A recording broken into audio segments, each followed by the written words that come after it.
പത്തനംതിട്ടയിൽ വിശ്വാസികളും പ്രതിഷേധക്കാരും തമ്മിലടിയാണ്. പോലീസ് വരുന്നു, ഇടപെടുന്നു. ഇതിന്റെ പ്രധാനപ്പെട്ട പ്രശ്നം നിങ്ങൾക്ക് അറിയാമോ? ഓമല്ലൂരിൽ ഒരു വർഷിപ്പ് സെന്റർ ഉണ്ട്. എലോഹിം ഗ്ലോബൽ വർഷിപ്പ് സെന്റർ എന്നാണ് പേര്. അവിടെ ആരാധനയ്ക്ക് എത്തിയവരാണ് ബൈബിളൊക്കെ ഉയർത്തിപ്പിടിച്ചുകൊണ്ട് നേരത്തെ രാഹുൽ ഗാന്ധി പാർലമെന്റില് മറ്റേ കുഞ്ഞി പുസ്തകം ഉണ്ടല്ലോ, നമ്മുടെ ഭരണഘടന, അത് അങ്ങനെ ആക്കാമെന്നൊക്കെ പഠിപ്പിച്ചു തന്നത് മൂപ്പരാണ്. അപ്പോൾ അത് ഉയർത്തിപ്പിടിച്ചുകൊണ്ടായിരുന്നു പല പ്രഖ്യാപനങ്ങളും ഒക്കെ നടത്തുന്നത്. എന്തായാലും അത്തരത്തിൽ ബൈബിളൊക്കെ ഉയർത്തിപ്പിടിച്ചുകൊണ്ടാണ് ഇവര് പ്രതിഷേധക്കാരെ നേരിടുന്നത്. അവരുടെ ആവശ്യം ന്യായമാണ്, നമുക്കതിൽ തെറ്റു പറയാൻ പറ്റില്ല. ഞായറാഴ്ചകൾ ഒത്തുകൂടി ആരാധന നടത്തുന്നു, ദൈവത്തെ സ്തുതിക്കുന്നു, പ്രാർത്ഥിക്കുന്നു, തിരിച്ചു വരുന്നു എന്നുള്ളതാണ്. അപ്പോൾ എന്തിനാണ് BJP ആണ് ഈ പ്രതിഷേധം നടത്തുന്നത്? BJP എന്തിനാണ് ഇപ്പോൾ ഈ പ്രതിഷേധം നടത്തുന്നത്? സത്യത്തിൽ ഈ വാർത്ത കാണുമ്പോൾ ഇതിന്റെ ക്യാപ്ഷൻ വായിച്ചപ്പോഴാണ് BJP ആണ് ഇത് നടത്തുന്നത് എന്നുള്ളത് മനസ്സിലായത്. കാരണം അതിൽ കൊടുത്തിരുന്ന ഒരു ക്യാപ്ഷൻ ഇങ്ങനെയായിരുന്നു: ഭാരതമാതാവെ ഞങ്ങൾക്ക് പ്രാർത്ഥിക്കണം. ഭാരതമാതാവ് എന്നുള്ള പദപ്രയോഗം നടത്തുന്നത് BJP-ക്കാരായതുകൊണ്ട് അപ്പോൾ തന്നെ മനസ്സിലായി. വാർത്തകളിലേക്ക് കൂടുതൽ പോകുന്നത് അത് വെച്ച് നോക്കിയിട്ടായിരുന്നു.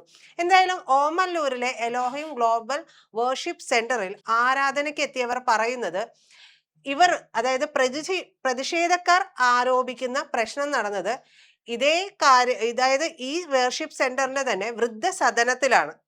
വൃദ്ധസദനത്തിൽ നടന്ന പ്രശ്നത്തിന് എന്തിനാണ് തങ്ങളുടെ ആരാധന സമയം നഷ്ടപ്പെടുത്തുന്നത് എന്നുള്ളതായിരുന്നു. അപ്പോൾ കഴിഞ്ഞ ദിവസങ്ങളിലൊക്കെ ഈ ഒരു ആരാധനാ കേന്ദ്രത്തിനെതിരെ വലിയ വലിയ ആരോപണങ്ങളൊക്കെ വന്നിട്ടുണ്ടായിരുന്നു. എന്തായാലും ഈ കെട്ടിടം, ഈ ആരോപണങ്ങളുടെയൊക്കെ പേരിൽ ഇവരുടെ ഈ ഒരു സംഭവം ഒഴിയാനും പ്രവർത്തനം നിർത്തിവെക്കാനും ഒക്കെ നോട്ടീസ് നൽകിയിട്ടുണ്ട് എന്നാണ് അറിയുന്നത്. ഇവിടെ രണ്ട് പേര്, 17 വയസ്സുകാരനും അതുപോലെ തന്നെ 15 വയസ്സുകാരനും, ഇവർക്ക് മർദ്ദനമേറ്റതുമായി ബന്ധപ്പെട്ടുകൊണ്ട് പരാതികൾ ലഭിച്ചിട്ടുണ്ട്. അവിടുത്തെ ജോലിക്കാരി തന്നെയാണ് ഈ ഒരു വെളിപ്പെടുത്തൽ നടത്തിയത് എന്നാണ് പറയുന്നത്. അവർ തങ്ങളുടെ കുടുംബത്തിന് സംരക്ഷണം നൽകണമെന്ന് കൂടി ആവശ്യപ്പെട്ടിട്ടുണ്ട്. അതായത് ഒരു 17 വയസ്സുകാരനെ അവിടെ കൊണ്ടുവന്ന് നിർത്തുകയാണ്. അവിടെ ഈ ഒരു വർഷിപ്പ് സെന്ററിന്റെ സ്നേഹത്തണൽ എന്ന് പറയുന്ന വൃദ്ധസദനത്തിലാണ് 17 വയസ്സുകാരനെ കൊണ്ടു നിർത്തുന്നത്. അപ്പൊ 17 വയസ്സുകാരനോട് പറഞ്ഞിരുന്ന ഒരു കാര്യം, നിനക്ക് പഠനവും ഒപ്പം ഒരു ജോലിയുമാവും, ഇവിടെ നിന്നോളൂ. അങ്ങനെയാണല്ലോ പലരും പലയിടത്തേക്കും ആളുകളെ കൊണ്ടുവരുന്നത്. അപ്പോൾ അത്തരത്തിൽ കൊണ്ടുവരാം എന്നാണ് പറഞ്ഞത്. പിന്നാലെ ജോലി മാത്രമായി പഠനത്തെക്കുറിച്ചുള്ള കാര്യങ്ങളൊന്നും ഇവർ പറയുന്നില്ല. ഇത് ചോദിച്ചു കഴിഞ്ഞിട്ടുണ്ടെങ്കിൽ വലിയ മർദ്ദനം ഏൽക്കുന്നു എന്നുള്ളതൊക്കെയായിരുന്നു. അതിനുശേഷം ഈ 17 വയസ്സുകാരനെയും മോഷണ കുറ്റം ആരോപിച്ചുകൊണ്ട് ചൂരൽ കൊണ്ട് ക്രൂരമായി മർദ്ദിച്ചു എന്നൊരു പരാതിയുണ്ട്. ഇതിനോട് ചേർത്ത് വെച്ച് തന്നെ വായിക്കേണ്ടതാണ് ഈ 15 വയസ്സുകാരന്റെ പരാതിയും. 15 വയസ്സുകാരൻ പൈസ മോഷ്ടിച്ചു എന്ന് പറഞ്ഞുകൊണ്ട് കഴിഞ്ഞ ഇടയ്ക്ക് ഒരു പ്രധാനപ്പെട്ട ആരാധനാ കേന്ദ്രവുമായി ബന്ധപ്പെട്ടുകൊണ്ട് ആരോപണം ഉയർന്നിട്ടുണ്ടായിരുന്നു. ഒരു പക്ഷേ അത് തന്നെ ആയിരിക്കാം ഇതെന്നാണ് മനസ്സിലാക്കുന്നത്. അവിടെയും ഈ 15 വയസ്സുകാരൻ മോഷ്ടിച്ചു എന്നുള്ള പേര് വരുത്തി, അല്ലെങ്കിൽ ആരോപണം ഉന്നയിച്ചുകൊണ്ടായിരുന്നു ഇവരെ മർദ്ദിച്ചത് എന്ന് പറയുന്നുണ്ട്. ഈ പറയുന്ന രണ്ടുപേരുടെയും അതിലൊരു സ്ഥാപനത്തിലെ പീഡനം 17 വയസ്സുകാരന്റെ കുടുംബത്തെ അറിയിച്ചത്, ഈ വെളിപ്പെടുത്തിയത് ഒരു യുവതിയാണ്. അവിടുത്തെ തന്നെ ജോലി ചെയ്തുകൊണ്ടിരുന്ന ഒരു യുവതിയാണ്. അതുകൊണ്ടാണ് അവർ പറയുന്നത്. ഇത് നടത്തുന്നത് ഒരു ബിനു വാഴമുട്ടം എന്ന് പറയുന്ന പാസ്റ്ററാണ്.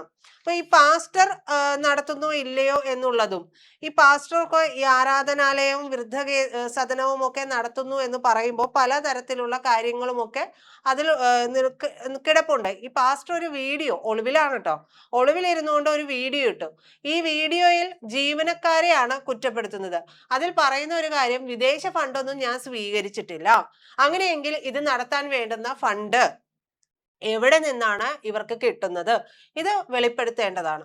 അപ്പോൾ മറ്റൊരു കാര്യം എന്ന് പറയുന്നത്, ഞാൻ അത്തരത്തിലൊന്നും ക്രൂരമായ കാര്യങ്ങൾ ചെയ്യാറില്ല, വളരെ നൈർമല്യമാർന്ന മനസ്സാണ് തൻ്റേത് എന്നൊക്കെ പറഞ്ഞുകൊണ്ട് പൂർണ്ണമായിട്ടും ഏതാണ് ജീവനക്കാരെ മുഴുവൻ കുറ്റപ്പെടുത്തുന്ന തരത്തിലാണ് പറഞ്ഞുകൊണ്ടിരുന്നത്. എന്തായാലും ഈ സാമൂഹിക നീതി വകുപ്പ് ഓഫീസർ ഇന്ന് റിപ്പോർട്ട് നൽകുന്നുണ്ട്. ഇതുമായി ബന്ധപ്പെട്ട് പഠനം നടത്തിയതിന്റെ, അവിടെ പരിശോധനയൊക്കെ നടത്തിയതിന്റെ അടിസ്ഥാനത്തിലാണ് ഈ ഒരു റിപ്പോർട്ട് നൽകുന്നത്. ഇതുമായി മന്ത്രി ബിന്ദു കൃഷ്ണ കൃത്യമായ ഇടപെടലുകൾ അവിടെ നടത്തുന്നുണ്ട് എന്നാണ് മനസ്സിലാക്കാൻ കഴിയുന്നത്. എന്നാലും ഈ റിപ്പോർട്ട് കൂടി ലഭ്യമാകുന്ന മുറയ്ക്ക് കൃത്യമായ ഒരു നടപടി ഉണ്ടാകുമെന്ന് നമുക്ക് പ്രതീക്ഷിക്കാം. ഈ ബാലപീഡനവുമായി ബന്ധപ്പെട്ടുകൊണ്ട് മാനേജർ ഉൾപ്പെടെ 3 പേര് പിടിയിലായിട്ടുണ്ട്.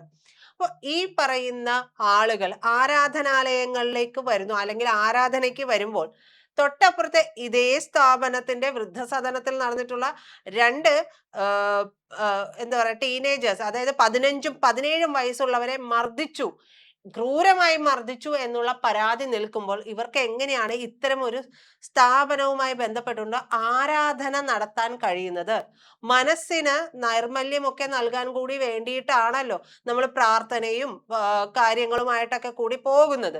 അപ്പോൾ സ്വന്തം ഇത്തരത്തിലുള്ള ആരാധന നടത്തുന്ന ഇടവുമായി ബന്ധപ്പെട്ടിട്ടുള്ള ഒരു സെന്ററില് വൃദ്ധന്മാരെ നോക്കുന്നതിലും അവിടുത്തെ ഫണ്ട് വരവിലും ഒക്കെ ഒരു പ്രശ്നവുമില്ലാന്ന് പാസ്റ്ററായിട്ടുള്ള ബിനു വാഴമുട്ടൻ തന്നെ വീഡിയോ ചെയ്യുകയൊക്കെ ചെയ്തിട്ടുള്ള സാഹചര്യത്തിൽ അവിടെ എന്താണ് നടക്കുന്നത് എന്ന് പൊതുജനത്തെ അറിയിക്കാനുള്ള ബാധ്യത ഈ പറയുന്ന ആരാധനയ്ക്ക് എത്തുന്നവർക്ക് കൂടിയില്ലേ?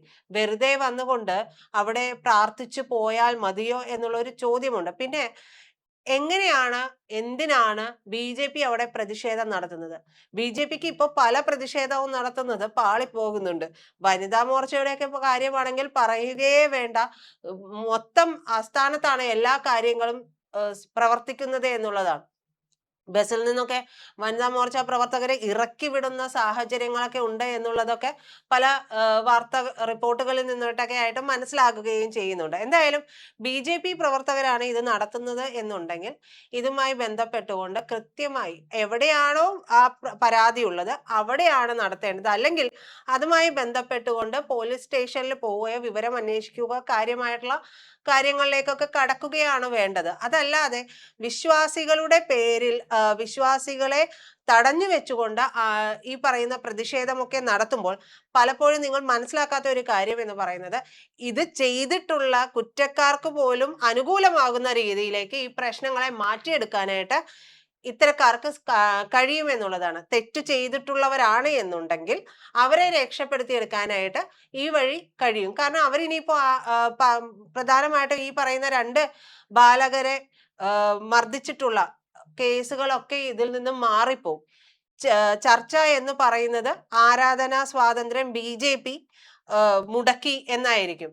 അപ്പൊ BJPയുടെ അജണ്ട നടപ്പിലാക്കാൻ വേണ്ടി ഈ ഒരു വിഷയത്തെ കൈകാര്യം ചെയ്യുന്നു എന്ന തലത്തിലേക്കൊക്കെ കാര്യങ്ങൾ കൈവിട്ടു പോകും. കൈവിട്ടു പോകേണ്ട രീതിയിൽ വാർത്തകൾ കൊടുക്കാനായിട്ട് ഇപ്പോഴത്തെ മാധ്യമങ്ങൾക്കും ഒക്കെ അറിയാം. 3 MLA കൂടി വന്നിരിക്കുന്നത് കൊണ്ട് അതനുസരിച്ചിട്ടായിരിക്കും പലപ്പോഴും വാർത്തകൾ ഇനി കൈകാര്യം പോലും അവർ ചെയ്യുന്നത്. നേരത്തെ ഇടതുപക്ഷത്തെയും കോൺഗ്രസിനെയും വലതുപക്ഷത്തെയും മാത്രം നോക്കിയാൽ മതിയായിരുന്നു. ഇപ്പോഴങ്ങനെയല്ല കാര്യങ്ങൾ എന്ന് പറയുന്നത്. അപ്പോൾ വളരെ ശ്രദ്ധാപൂർവം BJP കൈകാര്യം ചെയ്യേണ്ടുന്ന ഒരു കാര്യമാണ്. കാള പെറ്റു എന്ന് കേൾക്കുമ്പോൾ തന്നെ കയറെടുക്കാൻ പോയിട്ടുണ്ടെങ്കിൽ BJPക്ക് അത് ദോഷം ചെയ്യുന്ന രീതിയിലേക്ക് മാറും. കൃത്യമായിട്ടുള്ള ഒരു കാര്യങ്ങൾ പഠിച്ചതിന് ശേഷം അതെങ്ങനെ, അത് നിങ്ങൾക്ക് വേണമെങ്കിൽ തിരുവനന്തപുരം മേയറെ നോക്കി നമുക്ക് പഠിക്കാവുന്നതാണ്. അദ്ദേഹത്തിന് ഒരു കൃത്യമായ ഒരു രീതിയുണ്ട്.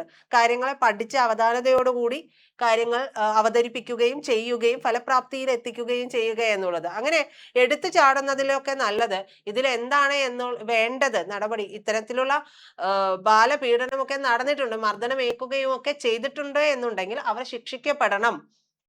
അതിൽ നമുക്ക് 2 വശമില്ല. അപ്പോൾ അവർ ശിക്ഷിക്കപ്പെടുക തന്നെ വേണം. പക്ഷേ ഇത് നടത്തേണ്ട ഇടത്താണോ ഇത് നടത്തിയിട്ടുള്ളത്? അല്ലെങ്കിൽ നിങ്ങൾ അടിക്കാൻ വേണ്ടിയിട്ട് മറ്റവർക്ക് വടിവെട്ടി കൊടുക്കുകയാണോ ചെയ്യുന്നത് എന്ന് കൂടി ആലോചിച്ച്, വളരെ കൃത്യമായി ആലോചിച്ച്, കൂട്ടമായി ആലോചിച്ചിട്ടൊക്കെ വേണം ഒരു പ്രതിഷേധത്തിന് വേണ്ടിയിട്ട് വരാനായിട്ട്. ഇപ്പോൾ തന്നെ വന്നുകൊണ്ടിരിക്കുന്ന ഒരു വാർത്ത എന്ന് പറയുന്നത് ആരാധനാ സ്വാതന്ത്ര്യത്തെ ഹനിച്ചു എന്നുള്ള രീതിയിലൊക്കെയാണ്. അപ്പോൾ ചെയ്യുന്നതൊക്കെ ഈ പറയുന്നത് പോലെ എന്തോ മോശം സമയമാണെന്ന് തോന്നുന്നു. നേരെ ബൂമറാങ് പോലെ പോലെ തിരിച്ച് ബി.ജെ.പിക്ക് തന്നെ അടികൊള്ളുന്ന സാഹചര്യത്തിലേക്ക് മാറുകയുമൊക്കെ ചെയ്യുന്നുണ്ട്. എന്തായാലും ഈ ഒരു വിഷയം, ഈ പത്തനംതിട്ട എലോഹിം ഗ്ലോബൽ വർഷിപ്പ് സെന്ററിൽ ഉണ്ടായിട്ടുള്ള വിഷയം, അല്ലെങ്കിൽ അതുമായി ബന്ധപ്പെട്ട വൃദ്ധസദനത്തിൽ 2 ബാലകന്മാർക്ക് മർദ്ദനമേറ്റിട്ടുള്ള വിഷയമൊക്കെ കൃത്യമായ നടപടികൾ വേണ്ടതാണ്. ഇങ്ങനെ വൃദ്ധസദനമൊക്കെ നടത്തുമ്പോൾ അതിന് വേണ്ടുന്ന ലൈസൻസുകളും അതിന് വേണ്ടുന്ന ഓഡിറ്റിങ്ങും കാര്യങ്ങളും ഒക്കെ നടത്തി ഇതിനു പിന്നിൽ മറ്റ് കാര്യങ്ങളൊന്നും നടക്കുന്നില്ല എന്നുകൂടി എന്താ പറയാ, ഒരു കൃത്യമായിട്ടുള്ള ഒരു വിവരം ശേഖരിക്കേണ്ടതും, അത് കൃത്യമായാണ് നടക്കുന്നതെന്ന്, അവിടെ മറ്റുള്ള കാര്യങ്ങൾ നടക്കുന്നില്ല എന്നൊക്കെ ബോധ്യപ്പെടുത്തേണ്ടതുമൊക്കെ ഒരു ആവശ്യമാണ്. അല്ലെങ്കിൽ ഇത്തരത്തിലുള്ള വിഷയങ്ങളൊക്കെ ഉണ്ടായിക്കൊണ്ടേയിരിക്കും.